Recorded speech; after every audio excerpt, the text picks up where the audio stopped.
Hello दोस्तों, कैसे हैं आप। दोस्तों, आज हम हिस्ट्री का लेसन प्लान नंबर 19 देखेंगे। तो चलिए स्टार्ट करते हैं। दोस्तों, सबसे ऊपर रहेगा पाठ्य योजना संख्या 19। उसके बाद रहेगा कक्षा। यहाँ पे आप उस क्लास को लिखेंगे जिस क्लास में आप शिक्षण कार्य करेंगे। उसके बाद रहेगा चक्र। यहाँ इसको इंग्लिश में पीरियड बोलते हैं। यहाँ पे आप उस पीरियड को लिखेंगे जिस पीरियड में आप शिक्षण कार्य करेंगे। उसके बाद है अवधि या टाइम पीरियड।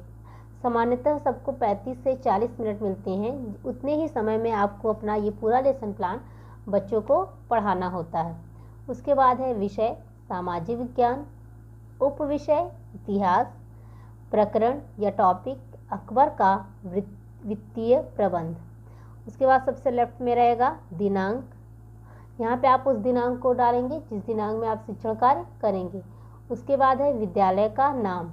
आप यहाँ पे उस विद्यालय का नाम लिखेंगे जिस विद्यालय में आप शिक्षण कार्य करेंगे। इसके बाद है हमारा सामान्य उद्देश्य। सामान्य उद्देश्य में हम वो लिखते हैं कि इतिहास विषय पढ़ाने का छात्रों को हमारा क्या उद्देश्य है। हम क्या आशा करते हैं कि इतिहास विषय पढ़ाने से उनके व्यवहार में क्या परिवर्तन आएगा, उनकी सोच में क्या परिवर्तन आएगा। तो चलिए देखते हैं। हमारा पहला सामान्य उद्देश्य है विद्यार्थियों में इतिहास विषय के प्रति रुचि जागृत करना। दूसरा, विद्यार्थियों में स्मरण शक्ति, चिंतन शक्ति एवं कल्पना शक्ति का विकास करना। तीसरा, विद्यार्थियों को प्रमुख ऐतिहासिक स्थलों के महत्व से परिचित कराना। चौथा, विद्यार्थियों में विश्व बंधुत्व की भावना का विकास करना। पांचवा, विद्यार्थियों को मानव जाति के विभिन्न क्रियाकलापों से अवगत कराना। छठवां, विद्यार्थियों को विश्व की प्रमुख सभ्यताओं से परिचित कराना। तो यहाँ पे हमारा सामान्य उद्देश्य समाप्त होता है। सामान्य उद्देश्य के बाद है विशिष्ट उद्देश्य।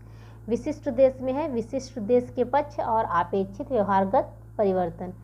हमारे 4 विशिष्ट उद्देश्य के पक्ष हैं। पहला है ज्ञानात्मक, दूसरा बोधात्मक, तीसरा अनुप्रयोगात्मक और चौथा कौशलात्मक। तो चलिए देखते हैं। विशिष्ट उद्देश्य के पक्ष पहला है ज्ञानात्मक। ज्ञानात्मक में अपेक्षित व्यवहारगत परिवर्तन है। ए, छात्र अकबर के वित्तीय प्रबंध के विषय में जान सकेंगे। बी, छात्र अकबर के वित्तीय प्रबंध से संबंधित इतिहास को जान सकेंगे।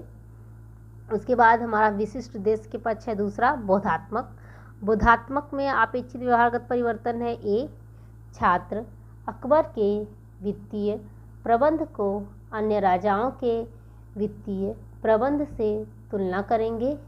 बी, छात्र अकबर के वित्तीय प्रबंध की व्याख्या कर सकेंगे। उसके बाद हमारा तीसरा विशिष्ट उद्देश्य के पक्ष है अनुप्रयोगात्मक। अनुप्रयोगात्मक में अपेक्षित व्यवहारगत परिवर्तन है। ए, छात्र अकबर के वित्तीय प्रबंध से संबंधित ज्ञानोपयोगी जानकारी प्राप्त कर सकेंगे। बी, छात्र अकबर के वित्तीय प्रबंध का विश्लेषण कर सकेंगे। उसके बाद हमारा चौथा विशिष्ट उद्देश्य के पक्ष है कौशलात्मक। कौशलात्मक में अपेक्षित व्यवहारगत परिवर्तन है। ए, छात्र अकबर के वित्तीय प्रबंध को समझ सकेंगे। बी, छात्र अकबर की विभिन्न नीतियों को जान सकेंगे। तो यहाँ पे हमारा विशिष्ट उद्देश्य समाप्त होता है। विशिष्ट उद्देश्य के बाद है सहायक सामग्री। सहायक सामग्री में हम पोस्टर, बैनर, चित्र, मानचित्र इन सब का प्रयोग करते हैं ताकि बच्चों को हम समझा सकें। जो हम बोल रहे हैं, जो वो देखते हैं, उन्हें वो ज़्यादा अच्छे से समझ में आता है। तो सहायक सामग्री में है अकबर कालीन सोने के सिक्के का चित्र, अकबर कालीन चौकोर चांदी के सिक्के का चित्र, आगरा के लाल किला में स्थित दीवाने आम का चित्र। तो सहायक सामग्री के बाद है पूर्व ज्ञान। पूर्व ज्ञान में छात्र कुछ अपनी पिछली कक्षा से पढ़कर आए रहते हैं या अपने टीचर से, अपने आस पड़ोस से, अपने माता पिता से कुछ सुने रहते हैं, तो उन्हें सामान्यतः सामान्य जानकारी होती है। तो चलिए देखते हैं पूर्व ज्ञान में छात्र अकबर कालीन वित्तीय प्रबंध, धार्मिक नीति तथा साहित्य के विषय में सामान्य जानकारी रखते हैं। तो इसके बाद रहेगा हमारा पूर्व ज्ञान के बाद प्रस्तावना। प्रस्तावना में सबसे पहले छात्राध्यापिका क्रियाएं, फिर विद्यार्थी क्रियाएं, उसके बाद शिक्षण विधि या सहायक सामग्री, उसके बाद श्यामपट्ट कार्य। प्रस्तावना में सबसे पहले छात्राध्यापिका छात्रों से प्रस्तावना प्रश्न पूछेंगी। प्रस्तावना प्रश्न की विशेषता ये होती है कि ये जिगजैग मोशन में होते हैं। जिगजैग मोशन का मतलब ये होता है कि अल्टरनेट होते हैं। तो पहला जो प्रश्न हम छात्राध्यापिका छात्रों से पूछेंगी, उसका जो उत्तर उन्हें प्राप्त होगा उसी से वो दूसरा प्रश्न बनाएंगी। दूसरे प्रश्न का जो उत्तर उन्हें छात्रों से प्राप्त होगा उसी से वो तीसरा प्रश्न बनाएंगी। तीसरे प्रश्न का उत्तर जो छात्राध्यापिका को प्राप्त होगा छात्रों से, उसी उत्तर से वो चौथा प्रश्न बनाएंगी। तो चलिए देखते हैं। हमारा पहला प्रस्तावना प्रश्न है, छात्रों, मुगल वंश के संस्थापक बाबर के पुत्र का क्या नाम था? छात्र उत्तर देंगे हुमायूं।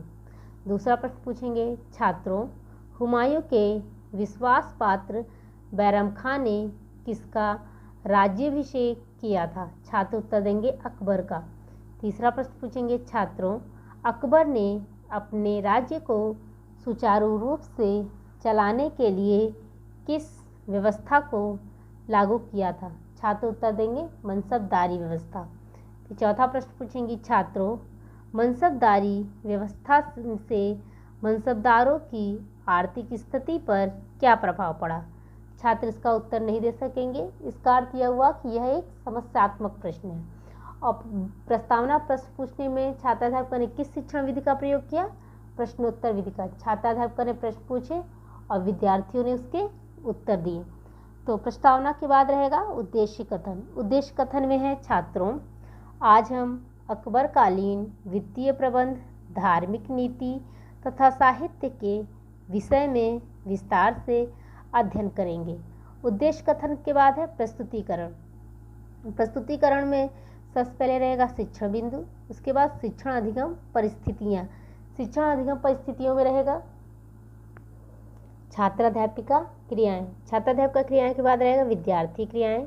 विद्यार्थी क्रियाओं के बाद रहेगा शिक्षण विधि या सहायक सामग्री। उसके बाद रहेगा श्यामपट्ट कार्य।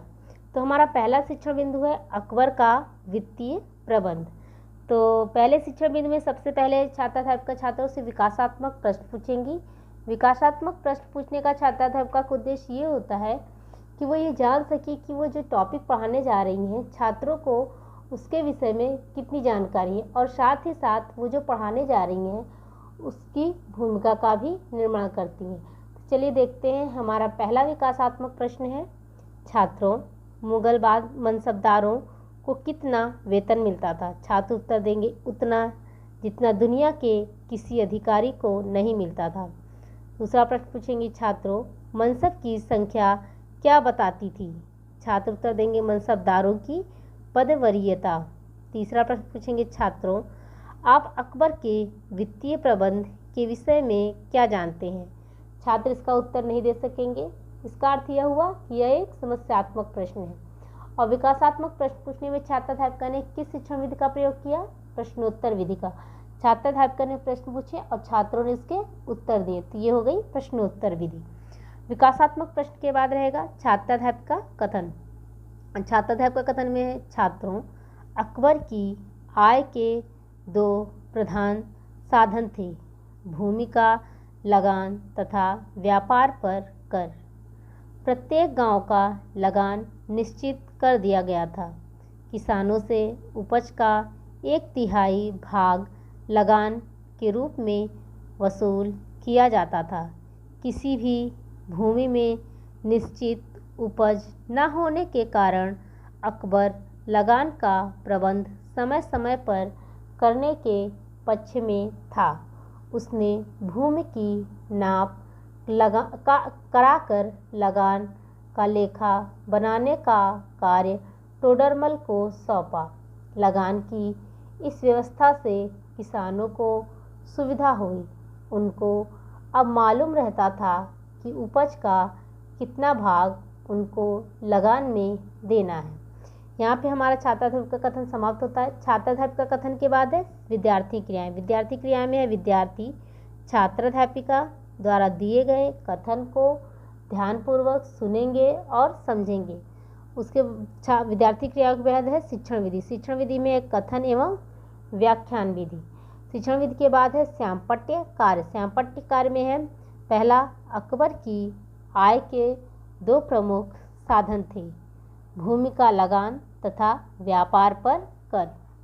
दूसरा श्यामपट्य कार्य है अकबर ने भूमि की नाप कर लगान का लेखा बनाने का कार्य टोडरमल को सौंपा। तो यहाँ पे हमारा पहला शिक्षण बिंदु समाप्त होता है। पहले शिक्षण बिंदु के बाद है हमारा दूसरा शिक्षण बिंदु। दूसरा शिक्षण बिंदु है कृषि एवं भू राजस्व प्रबंधन। तो दूसरे शिक्षण बिंदु में सबसे पहले छात्राध्यापक छात्रों से विकासात्मक प्रश्न पूछेंगे। तो चलिए देखते हैं। हमारा पहला विकासात्मक प्रश्न है, छात्रों अकबर की आय के प्रमुख साधन क्या थे? छात्र उत्तर देंगे, भूमि का लगान तथा व्यापार पर कर। दूसरा प्रश्न पूछेंगे, छात्रों किसान भूमि पर कितना लगान देते थे? छात्र उत्तर देंगे 1/3 भाग। फिर तीसरा प्रश्न पूछेंगे, छात्रों अकबर ने भूमि की नाप किस पैमाने से किया था? छात्र इसका उत्तर नहीं दे सकेंगे। इसका अर्थ यह हुआ कि यह एक समस्यात्मक प्रश्न है। और विकासात्मक प्रश्न पूछने में छात्राध्यापक ने किस शिक्षण विधि का प्रयोग किया? प्रश्नोत्तर विधि का। छात्राध्यापिका ने प्रश्न पूछे और विद्यार्थियों ने उनके उत्तर दिए। विकासात्मक प्रश्न के बाद है छात्राध्यापिका कथन। छात्राध्यापिका कथन में है, कृषि मुगल बादशाहों की समृद्धि का आधार थी। कृषि उपज की वृद्धि के लिए विशेष ध्यान दिया गया। इस समय एक ही खेत से विभिन्न फसलों का उत्पादन किया जाता था। कृषि का विस्तार किया गया। भू प्रबंधन में हमें प्राचीन भारत से लेकर मध्यकाल तक एक रूपता दिखाई देती है। भू कर निर्धारण के लिए पूरे राज्य की पैमाइश की गई। भूमि की पैमाइश गज ए इलाही द्वारा की जाती थी। यह पूर्ववर्ती गज ए सिकंदरी का परिवर्तित रूप था। खेत के माप के लिए बीघा का प्रयोग होता था। एक बीघा 60 गज लंबा व 60 गज चौड़ा होता था। यहाँ पे हमारा छात्राध्यापक का कथन समाप्त होता है। छात्राध्यापक का कथन के बाद है विद्यार्थी क्रियाएं। विद्यार्थी क्रिया में है विद्यार्थी छात्राध्यापिका द्वारा दिए गए कथन को ध्यानपूर्वक सुनेंगे और समझेंगे। विद्यार्थी क्रियाओं के बाद है शिक्षण विधि। शिक्षण विधि में है कथन एवं व्याख्यान विधि। शिक्षण विधि के बाद है श्यामपट्य कार्य।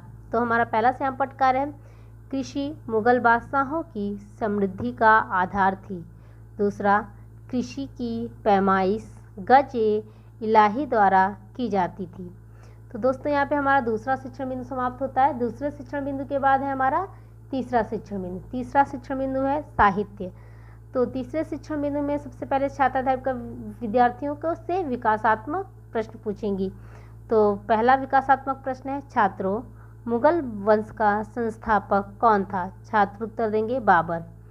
तो दूसरा प्रश्न पूछेंगी, छात्रों बाबर ने तुर्की भाषा में अपनी आत्मकथा लिखी, उस आत्मकथा का क्या नाम था? छात्र उत्तर देंगे तुजुक-ए बाबरी। उसके बाद तीसरा प्रश्न पूछेंगी, छात्रों आप अकबरकालीन साहित्य के विषय में क्या जानते हैं? छात्र इसका उत्तर नहीं दे सकेंगे। इसका अर्थ यह हुआ कि यह एक समस्यात्मक प्रश्न है। और विकासात्मक प्रश्न पूछने में छात्राध्यापिका ने किस शिक्षण विधि का प्रयोग किया? प्रश्नोत्तर विधि का। छात्राध्यापिका ने प्रश्न पूछे और विद्यार्थियों ने इसके उत्तर दिए, प्रश्नोत्तर विधि। तो विकासात्मक प्रश्न के बाद रहेगा हमारा छात्राध्यापिका कथन। छात्राध्यापिका कथन में चलिए देखते हैं। अकबर सदैव विद्वानों से विचार विमर्श करता था। इस समय की राजभाषा फारसी थी। इस समय अबुल फजल फैजी बदायूनी उच्च कोटि के लेखक तथा साहित्यकार थे। अबुल फजल ने अकबरनामा की रचना की। महाभारत तथा रामायण का फारसी में अनुवाद किया। अब्दुल रहीम खान खाना के हिंदी में लिखे दोहे आज भी लोकप्रिय हैं। गोस्वामी तुलसीदास ने रामचरितमानस की रचना की इसी समय में की। इस समय हमारे देश में कागज पर लिखने का कार्य आरंभ हो गया था। यद्यपि इसकी शुरुआत चीन में हुई। प्रमुख साहित्यकार तानसेन अकबर के प्रमुख दरबारियों में थे। तो यहाँ पे हमारा छात्र टाइप का कथन समाप्त होता है।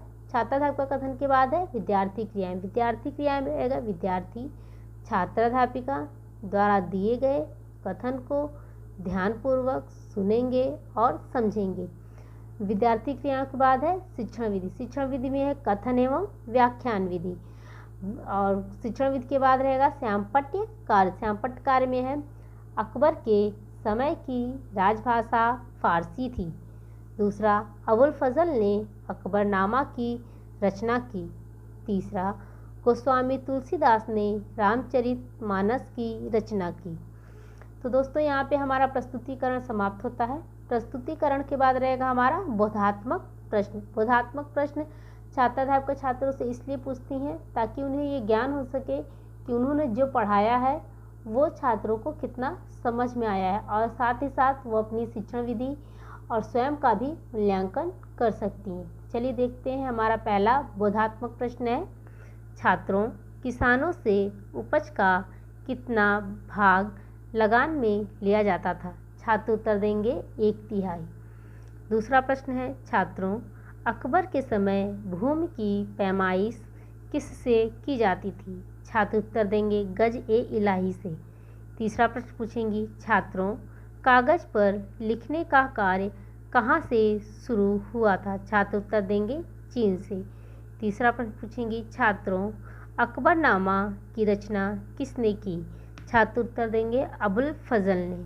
पांचवा प्रश्न पूछेंगी, छात्रों, रामचरितमानस किसकी रचना थी? छात्र उत्तर देंगे अब गोस्वामी तुलसीदास की। और उसके बाद बोधात्मक प्रश्न हमारा यहाँ समाप्त होता है। बोधात्मक प्रश्न के बाद है श्यामपट्ट सारांश। श्यामपट्ट सारांश में है अकबर की आय के 2 प्रमुख साधन थे, भूमि का लगान तथा व्यापार पर कर। दूसरा, अकबर ने भूमि की नाप कर लगान का लेखा बनाने का कार्य टोडरमल को सौंपा।